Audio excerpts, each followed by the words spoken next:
After his panel discussion on defining reasonable limits and restrictions on immigration at the Better Discourse Conference in Milwaukee, we caught up with Michael LSP Gonzales. Here's our conversation with him. All right, I'm with LSP from San Antonio, and he just finished on a panel at the Better Discourse Conference here in Milwaukee. And the topic was immigration, and I think you were ganged up on. You're the only one who didn't really want to close the borders and have a lot of immigration control. Yeah, there was a gang of people who didn't share my values talking to me about my ideas. It was a little awkward. I noticed. Can we? I think there was some nuance missing, and I just want to understand because you made some points that one point you said they were challenging you and saying, well, who shouldn't be allowed to come in? And I think you said, well, we don't want a murderer to come in. Yeah. Right. We can make reasonable limitations based on the threat people provide. Yes. So how would that work wouldn't reasonable limitations require a border where there's no illegal, there would have to be zero illegal immigration. Sure. I mean, you can have a border and it still be an open border, right? You just present a passport as you come in. I don't see an issue with having, presumably everyone who crosses in the desert would just cross at an authorized point if the borders were opened up. You'd just apply the same passport requirements to anyone else. Okay, this is great because the nuance that I think was totally lost was when you say open border, I think people are imagining no border at all. Not a border where people do walk up to an immigration official and say, "Hi, I'm here." No. Yeah, so I mean, the border as they the border as they want it to be is an invisible line in the ground with men with guns who have to guard it. Right. The border as I conceive of it, I would work functionally the same way as every border crossing we already have. When you fly into the country, you stop with customs. As you enter the country, you stop with customs. That's not an issue. We've already got the logistical capability of handling this. We've already got the infrastructure for it. Right. I would just repurpose it. What would you do in the middle of the desert? Would you let people just cross, or would you put up a wall? I think a wall is probably a waste of money for the most part. It's $74 billion according to the Senate. But more than that, I think potentially it could keep you in rather than keep them out. I don't think it's a really good alternative. That scares me. Yeah, if people are coming in, they're not coming in at an authorized checkpoint. Ideally, you could just check who they are, right? And presuming you find nothing that, assuming they're in the middle of the desert, they're probably need help. But assuming you find nothing that would otherwise bar them from entry into the country, I don't see why you wouldn't just send them on their way like you would anybody else who was traveling. So you would still have kind of a border patrol, but they would just see people coming across the border and be like, "Hey, give me your papers." Yeah, the same basic functions of I think police would exist now. Although, yeah, understanding there's a unique sensitivity to the border issue. Ideally, you'd want to make it open borders, but I don't think unless we're going to get rid of the nation state, I don't think this is going to happen anytime soon. Yeah, so I actually am ANCAP, which I shared by before. So I don't want a nation state, actually, at the end of the day, but I'm willing to accept right now we have a nation state. I'm never going to win that argument. Let's talk about how to manage the nation state first. Let's transition it there, actually. Right. So if we have a nation state, it seems like we have to have some kind of border, or else it's not a nation state. And so you are saying there would be kind of some kind of border patrol, but they would just kind of stop people and verify they're not murderers or whatever coming across the border. I think that's pretty reasonable. And that's assuming you have any restriction on immigration at all, which isn't a position I don't know that I hold, but I mean, that's about what I would consider reasonable if you were going to put a man with a gun in front of people's right to travel. So what would you do so I like that sort of, but I'm just going to bring up another that gives me heart palpitations. Yeah. How far into the country can the fucking border patrol stop me and ask for my papers? I think it's only reasonable at the border or within its immediate vicinity. I think once you get past that, then you're getting police state area and it's a little bit scarier. Okay, so they can't come 400 miles in and say, you look like you might have come across the border. That's profiling. Of course not. No. Okay. I would hope it never gets that far. Okay. So let me ask you this. You also at the beginning of the panel. So I think that, by the way, just that I wish was clarified on the panel because I think people were arguing. There was no time to clarify. Yeah, fair. I'm not saying you should have, but there was no. People were arguing something that a point that you weren't actually making. Difficult. It sounds like. Okay. Yes. So a second thing that you did, I think actually the very first thing you did was you mentioned Enlightenment Values. Yes. Can you just articulate more completely what you mean by that? So Enlightenment values are a little bit difficult to quantify. Because the values that would be prescribed by Locke and the values that would be prescribed by Rawls or Rousseau might differ from anybody's interpretation, even though they might all, well, I don't know about Rawls, he's a little bit more modern, but might be considered Enlightenment thinkers. Generally, though, they apply the same sort of, and the principles are vague. Free travel is a little bit vague. Free speech is a little bit vague, right? Free association or freedom of religion, these are vague. But principally, I agree with what these values are, and I'm trying to figure out any sort of a rational, justifiable way that you could consider free movement a liberal Enlightenment value, which I would actually say is a common law value, and Yes. how you can reconcile this with restrictions on it. How do you do this while still upholding the value? And I can't arrive at a conclusion that you can, other than these very select circumstances. Like in much the same way, free speech limits you from yelling fire in a crowded theater or threatening somebody. I think you could make these restrictions on immigration for, personal public safety reasons. But beyond that, I can't find any reason that would be justified. Well, if we're going to bring up this free speech thing, the yelling of fire in a theater, as an anarcho-capitalist, I usually use the term voluntarist. My immediate answer is, who owns the theater? Because they decide what you can say in the theater. And yeah, that's fair. So I would have a similar answer to general movement, which is like, well, who owns the land that you're stepping onto? Yeah, because they decide whether you go on trespassing, of course. Right. So, but unfortunately, we're not in that state. We're not in that state of affairs anyway. Yeah. We do have public spaces, and we do have a country that has Yes. borders. So all right. So when you say Enlightenment values, I know that they brought up some examples of some, we'll say, extreme Muslim regions in the world, or where they throw gays off of buildings and they view women as worthless or at least less value than men.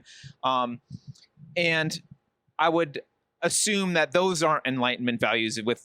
I mean, I wouldn't consider those Enlightenment values. Of course, you can't throw a gay off the roof. Right. Okay.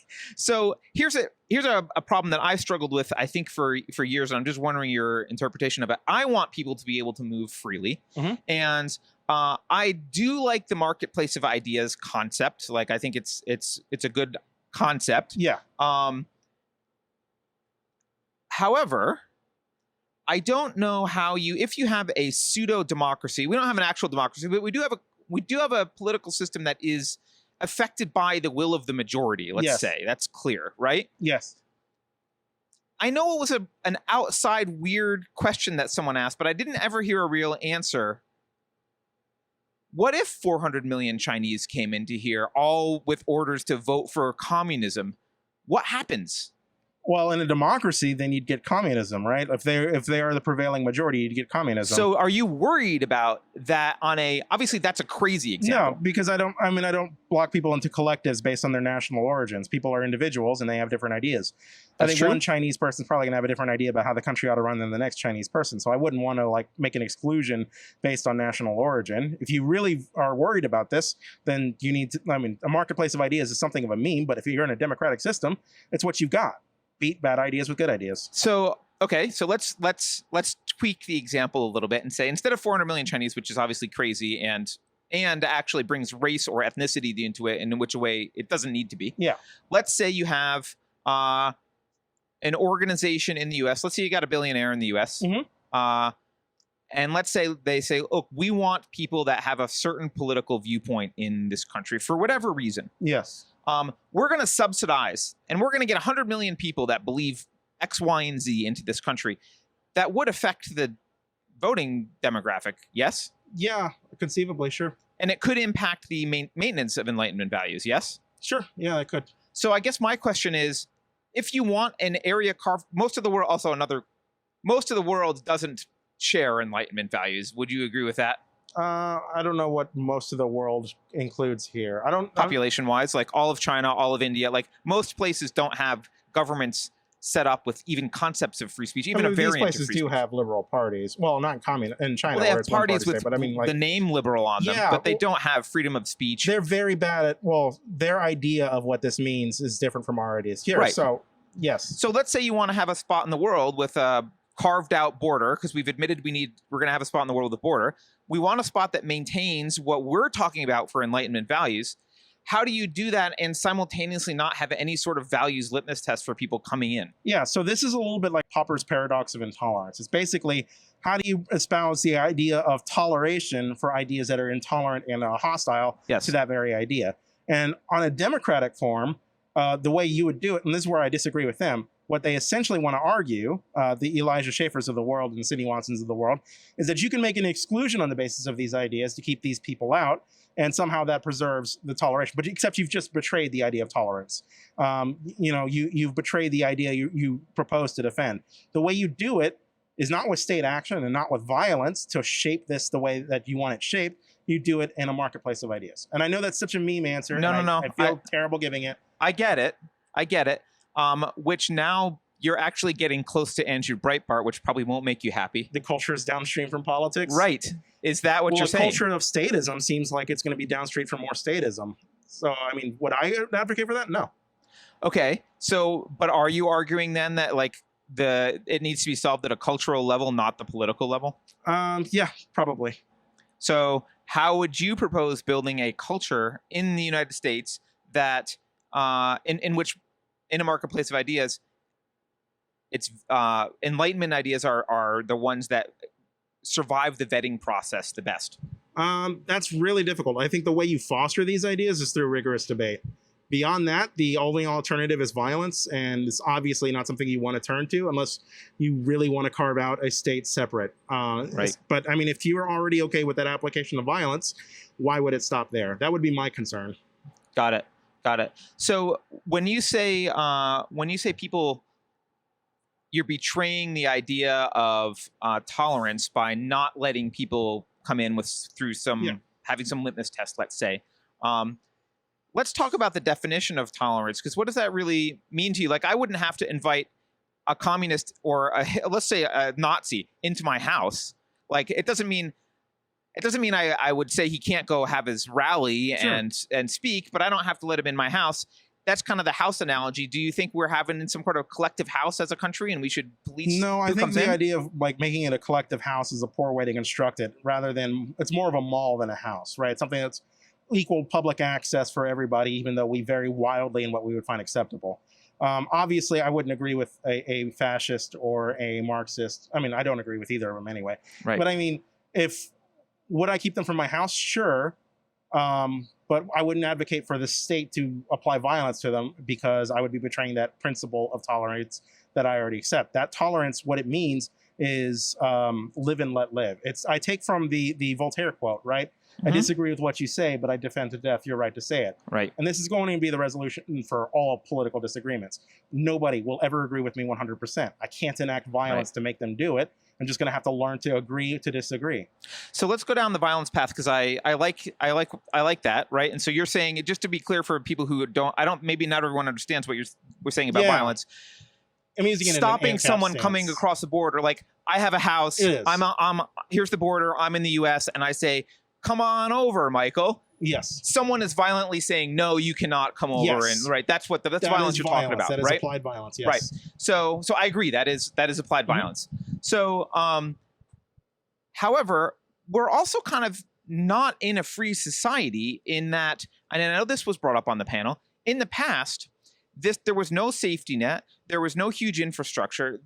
There wasn't a huge, income tax was not a thing. And to the extent that there were taxes, they were much more minimal. So we basically had a situation in which people coming in were really taking only their own risk economically. Like, there was no violent, like, I wasn't going to have to be taxed more. If they failed, they failed. And actually, early on in immigration, I think something like a third of immigrants turned around and left because they couldn't make it here. They didn't like it. But we find ourselves in a state with a huge safety net and a welfare state, and the gun's kind of already been brought into the room at that point. Don't we have to unravel that before we start doing what you're saying with borders? So if I could simplify your question, it is, should we abolish the welfare state before we open the borders? That would be a great simplification. Thank you. Okay. I don't. So this is the part where we're going to disagree. I don't think violence is value neutral. That I think there is some violence you can justify as necessary or good, either for stability or for moral reasons. And I think both of these arguments can be made for the welfare state. That there are some people who, maximum freedom means the freedom to fail. And that's great if you're a good entrepreneur. It's terrible if you are one of those who fail. In much the same way, a necessary consequence of the freedom of speech is the freedom for pornography, or the freedom to have guns means more gun violence. The freedom to pursue your economic interests in a free society, in a free market capitalist system, also necessarily includes the freedom to fail. And for a lot of people, that could be the difference between life and death. What ultimately happens, and I think this has historically been backed up, is when the poor get too poor and the rich get too rich, the poor eat the rich. So I would justify the welfare state. As for how you reconcile this open border immigration, I think you could just apply exclusion bias, because I don't want to abolish the nation state. I defend the nation state. I just don't defend it, all aspects of it. I don't think all violence it applies is justifiable or value equal. So this is interesting, because now we're getting at maybe the heart of a philosophical difference. It is. How do you justify the moral use of violence for the welfare state, but not the moral? Because I could easily make an argument that, well, what I'm talking about is using violence to prevent someone from coming in, also for the quote greater good, right? Those are both. That's a greater good argument. It's it's for the greater good to do X. I would defend this empirically. Like, we know why open borders is good empirically, because we have data on what immigrants contribute to this country. They tend to grow the economy. They tend to commit fewer crimes. So we can demonstrate the goodness empirically of what immigrants constitute. In the same way, we can empirically demonstrate the poverty that's reduced from certain welfare programs. And obviously, the welfare program failed in that. I was going to say, I could look at the welfare and say, well, the poorest classes are worse off than they were since the introduction of the welfare state, and wealth disparity has gotten worse. And I could look at the immigration policy and I could say, well, that might be true, but we actually, until a couple decades ago, we've actually had more strict immigration policies, and a lot of the times the people and movement was actually much more difficult. So we were getting a different There's an exclusion class bias. of people. There was an exclusion bias, coming in. And so all that data is interesting and we could talk about it, but it's not QED argument over. No, it's not. These arguments will never be over. These arguments will never be resolved. These are arguments you're going to have to deal with going forward. I'm only saying what my prescriptive solution is to these arguments, how I justify these arguments. Obviously, an anarcho-capitalist is going to disagree about the welfare state. I'm not stupid. I know that. Right? We're going to have different agreements about what that means, and whether this violence is justified from a philosophical perspective. I think it is. Right. But I mean, that's the way we solve it, is through rigorous debate and in democratic system through votes. And so you're, just to be clear, the justification of violence for you rests on, I don't want to say it rests on data, because I think that's misrepresenting misrepresenting. Yeah,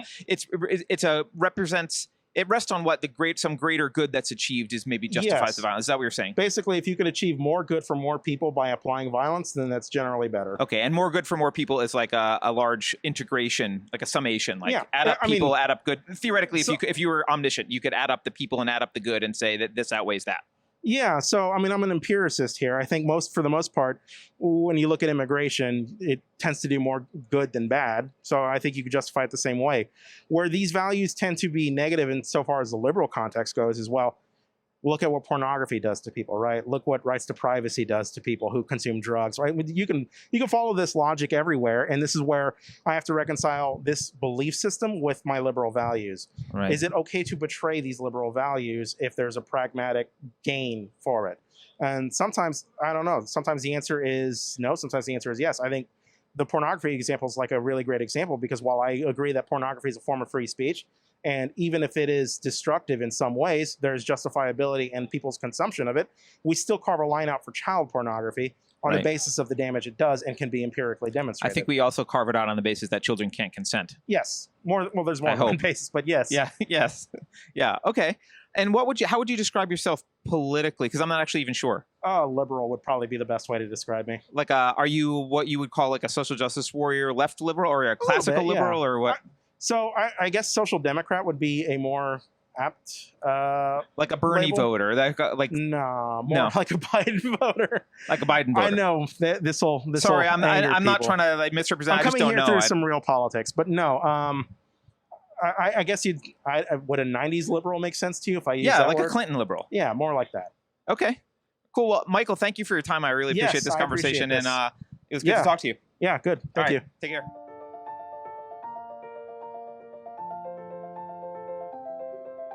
Thanks for watching. If you're new to the channel, we have a deep content library that includes interviews with everyone from Mike Cernovich to Megan Murphy, so go check it out. If you'd like to see more, please consider supporting the show by visiting unsafespace.com/donate. You can find us on all the major social media platforms, at least for now, and you can find a community of like-minded individuals on our Unsafe Space chat on Telegram. Our trip to the Better Discourse Conference in Milwaukee was made possible by the support of the following individuals, with a special thanks to Dr. Karlin Borisenko, who generously donated the Super Chat proceeds from her episode with Carrie. Warning. This is an unsafe space. Dangerous ideas have been detected. The content of this production has not been authorized by the Cathedral. Pay no attention to it. For your protection, the following co-conspirators have been unpersoned and marked for cancellation.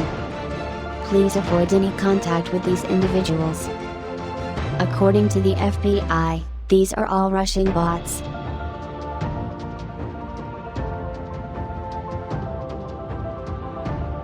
If you think about it, no one should be allowed to express opinions. But don't. Think about it, I mean. That's not your job. Thinking has been scientifically proven to be less efficient than compliance.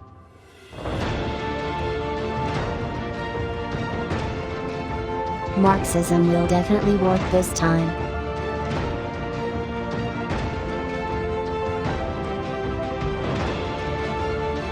Computer voice courtesy. Never mind, that last line is fake news.